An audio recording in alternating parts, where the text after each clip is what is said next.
Vulkan CTS MultiMBK, and now I'm leading KosmicKrisp. So for those of you that don't know what KosmicKrisp is, it's mainly a Vulkan driver that it's implemented on top of Metal. This new driver uses the Mesa Vulkan driver framework, and which has allowed us to develop quite fastly, and we'll talk about that later. Now, our target hardware are macOS M1 series onwards. This means Apple Silicon hardware. Right now, we don't support iOS, but the initial design is thought for A14 and onwards for iPhones and iPads, etc. Now, the baseline that we have right now is if you want to run Vulkan 1.3, you require macOS 15 upwards. Otherwise, we will expose Vulkan 1.2 for macOS 13 upwards. And the good news is that yesterday we did submit a conformance package for Vulkan.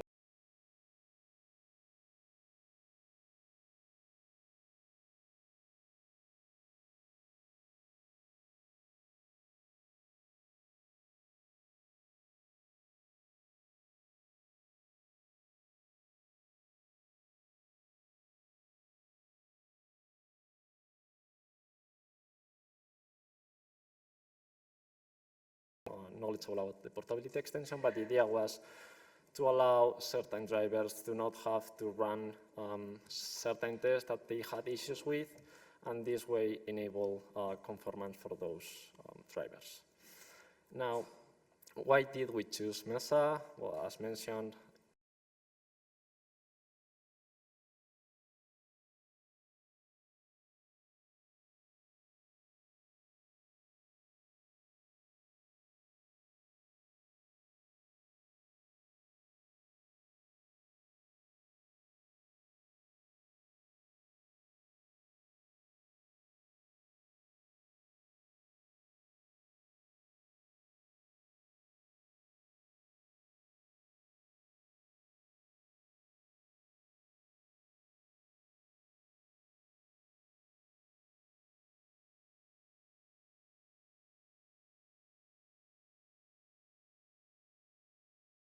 main reasons why we decided to move to Mesa. So as mentioned, it's easier to add instructions, what input-output layouts, also for doing optimizing passes, etc. And then the other big thing is that we would be removing the dependency to an external project, because right now MultiMBK depends on SPPCross, which is a different repository. So if you want to do a change, you need to first do it in SPPCross and then enable that in MultiMBK. Now, Mesa also provides very nice Vulkan driver framework and utilities. And aside from that, we can also steal or reuse code from existing drivers. There's also bigger community in Mesa, which, as mentioned, we have more drivers, we have more people working on that. We can benefit from things that other people.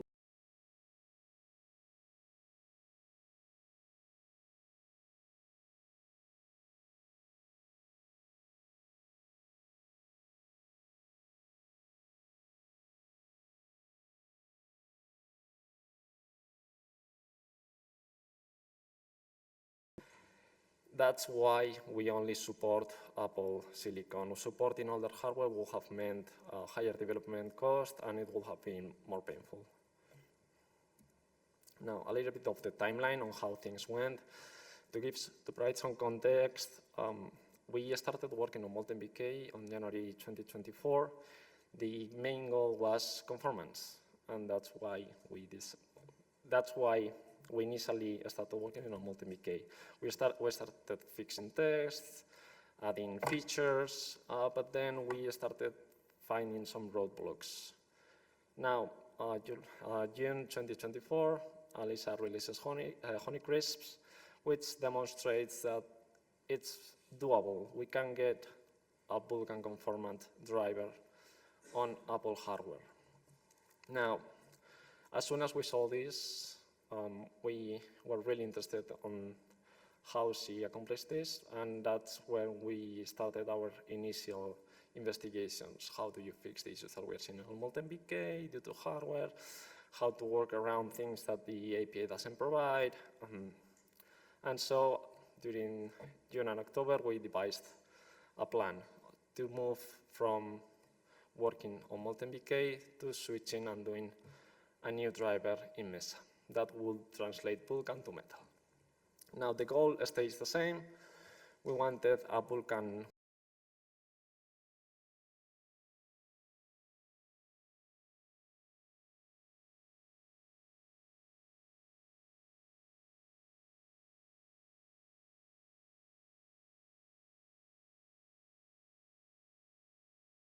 the people may be able to upgrade to newer OSs due to company policies, etc. Now we need to wrap up our work on MoltenBK and start working on Mesa. And the last thing we did before starting the project was to understand if the Mesa community would be welcoming of such a driver. The feedback that we got was pretty positive, so we started the project on November 2024. Now, to have the first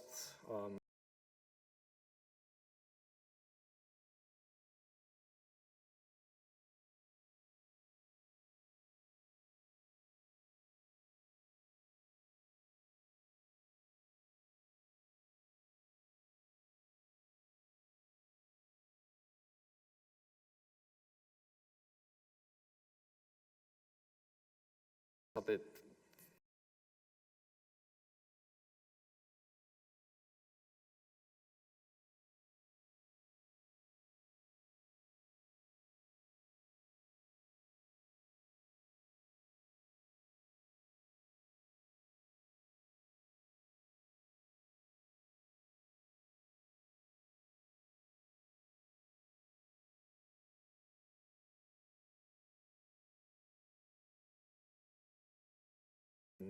environments working. Now,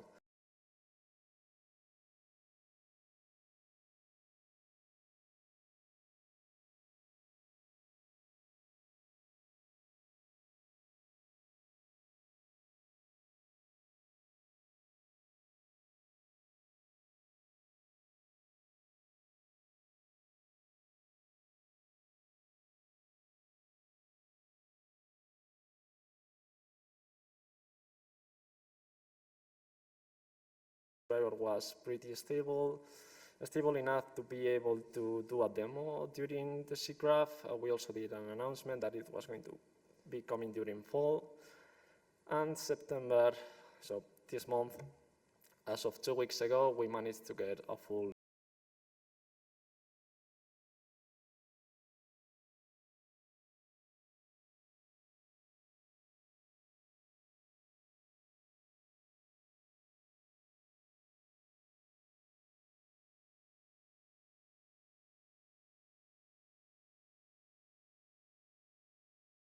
without 2. I'll explain why later. And then we keep for Vulkan 1.2.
comes to textures,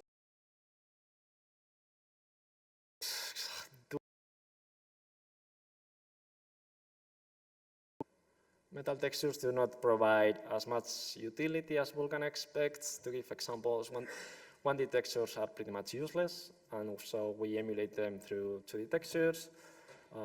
Cube textures, they don't support atomics, and so we need to translate that to 2D arrays and then use atomics on them. And then the biggest issue regarding textures is the sampler bias. It's part of the function arguments. So when you sample, you need to pass the bias that you want to apply as an argument. Vulkan expects that this value is embedded into the sampler, so we need to work around that. KosmicKrisp thankfully already fixed that issue, and so what we did was just copy-paste the solution. Same happens with visibility queries. We do the same. We just copy-pasted KosmicKrisp approach, which is having a buffer bound, and then we just propagate the results after the encoding is done.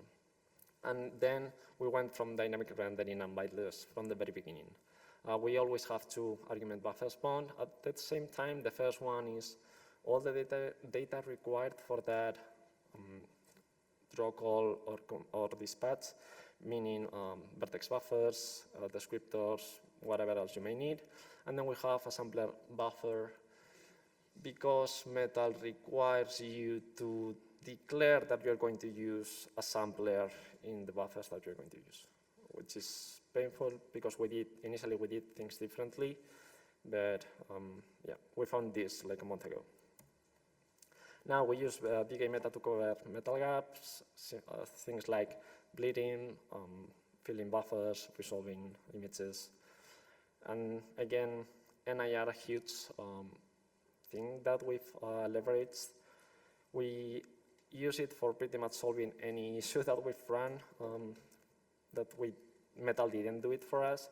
So things like blending, we do it through NIR because not all formats support blending, and you could apply swizzles to textures, but you cannot use those textures as a render target if you have them swizzled. So yeah, it's annoying. Anyway, more changes like lowering 1D textures, gathering operations with offset, cube maps, sampling with gradient, and the list goes on. Now we also implemented custom border color. As KosmicKrisp does, it's expensive, so we have not yet exposed, and we'll think about that.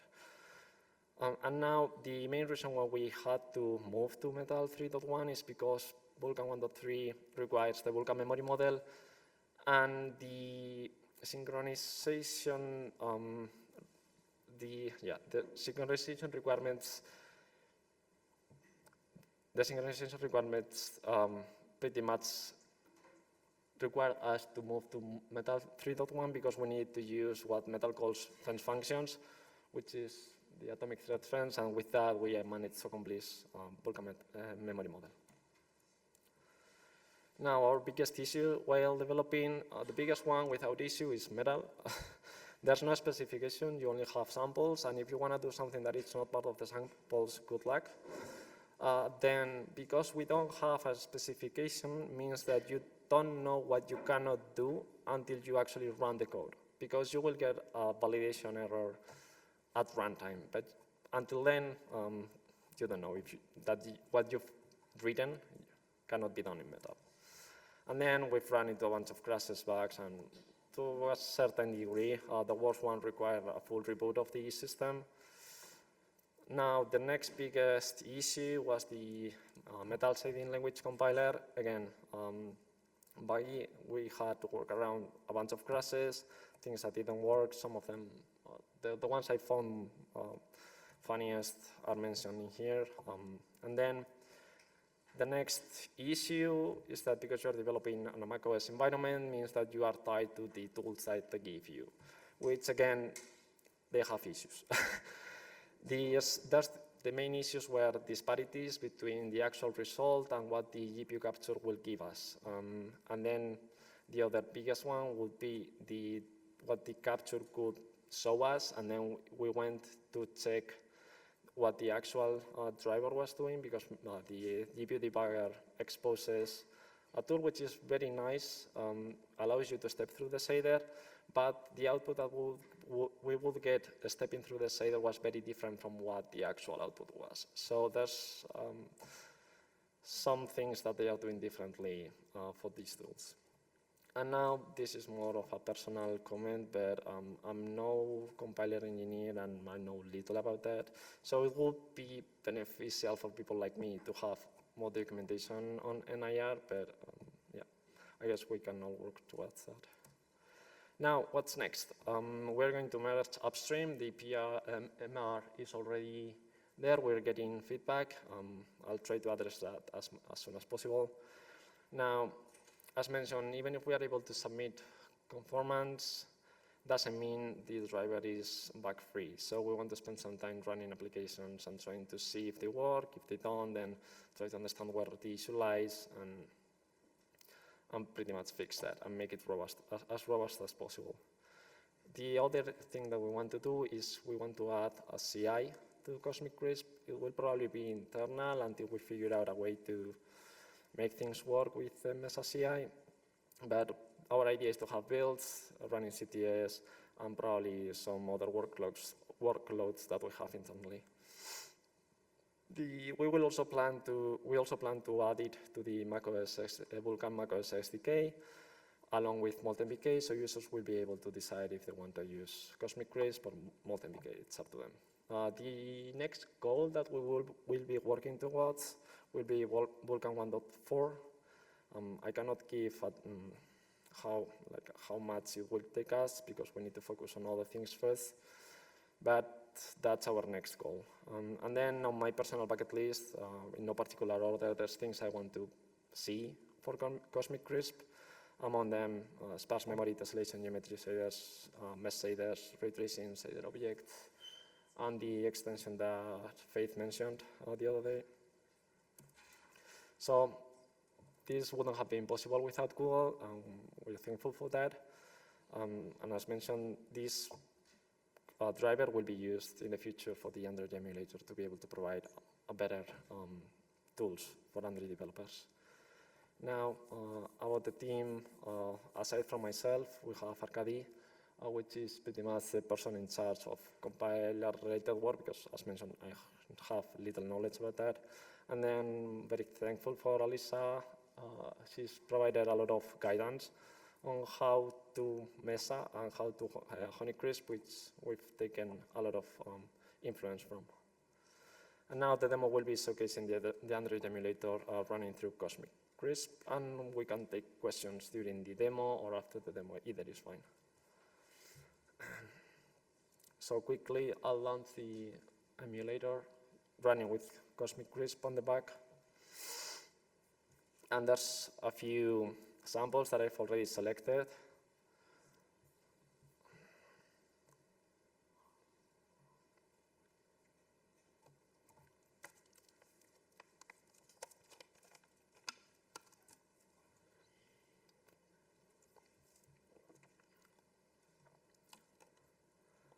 So we just have the emulator, and then we'll have the samples from Sasa. We'll be using a few of them to showcase that the driver actually works with the emulator. There's no issues, etc. Oops.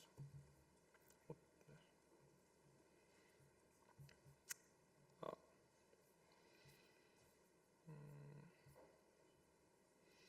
Okay. And as mentioned, I'm open to questions starting now, if there's any.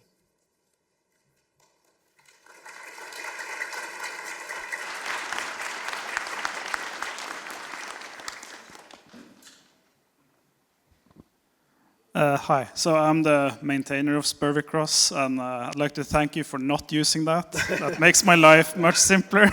Yeah. But my main question is, so you're translating to metal shading language, and Yes. that's bad. It's very painful to work with, as you found. Is there any path forward to you using Apple IR directly? At the very beginning, someone else also mentioned Apple AR. I'm comfortable as much as I can with the metal signaling language, so we decided to go with that. It's something that we need to leverage if we want to go that way, because it would definitely make things easier, but I don't know how documented the Apple AR is. So, yeah, so there is the closed source DXL to Apple IR that they have for D3D compatibility, but it's closed and they don't document their own IR. And yeah. But yeah. Also, if you're doing tessellation and geometry, which will be basically required for any D3D-like content, is there any plan for how that will be done? Will you reuse the KosmicKrisp? Yes, we will steal code from KosmicKrisp as we've done for a bunch of other things. So, yeah, makes sense. Thanks. I just want to add some comments there. We at Collabora are currently working on taking the KosmicKrisp emulation code to clean that up and make it reusable. So it's probably be better benefit to you guys later on. Yeah. Great presentation, by the way.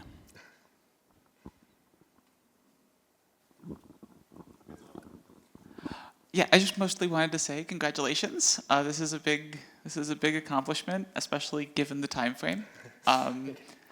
And I'm interested to see where this goes. Especially like Karen and I just yesterday were talking about what do we do with the Vulkan portability effort now. I would love to see that go away. Yeah, this is really awesome to see happen, and I think.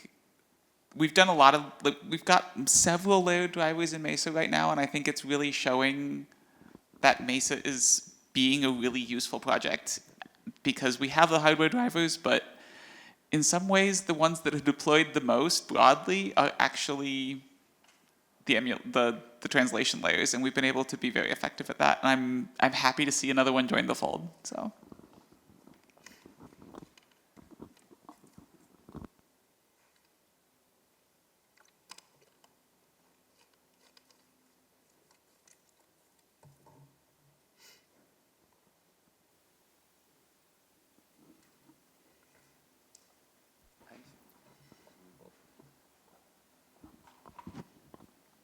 Put out video that we have in the meantime.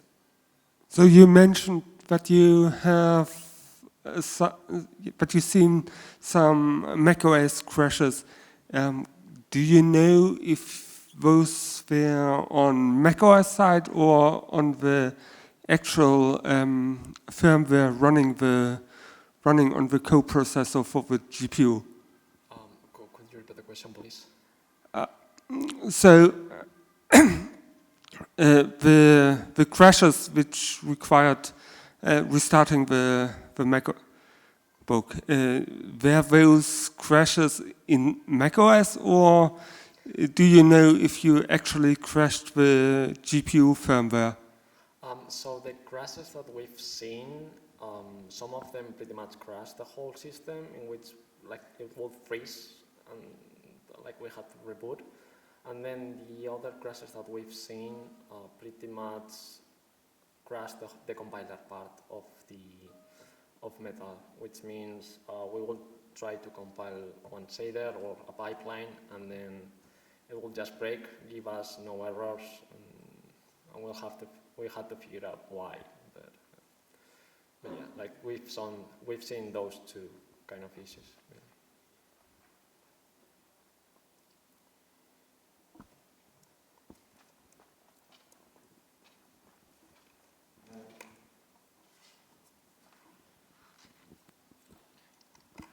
Hi, so I don't know much about this stuff in general. So as far as I know, I just looked it up. KosmicKrisp is a driver that Elisa wrote for Linux on Mac devices, right? Yes.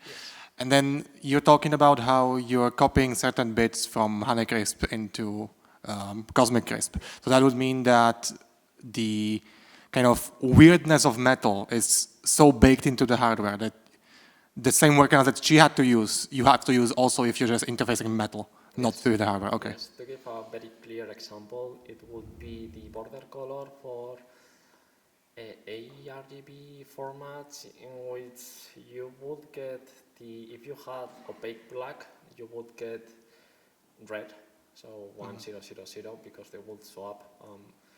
That's a hardware fault, and at least a workaround that, and so we could just copy paste that.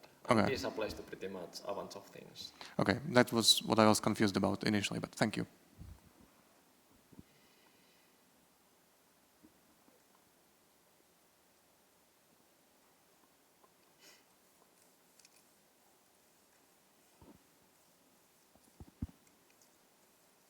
Then I guess.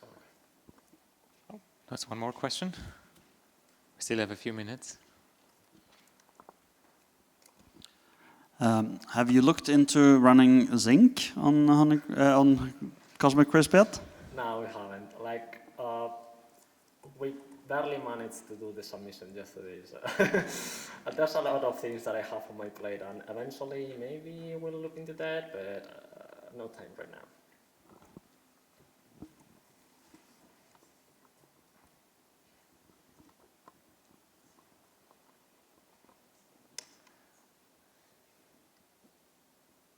All right, if there are no more questions, thanks again for the presentation.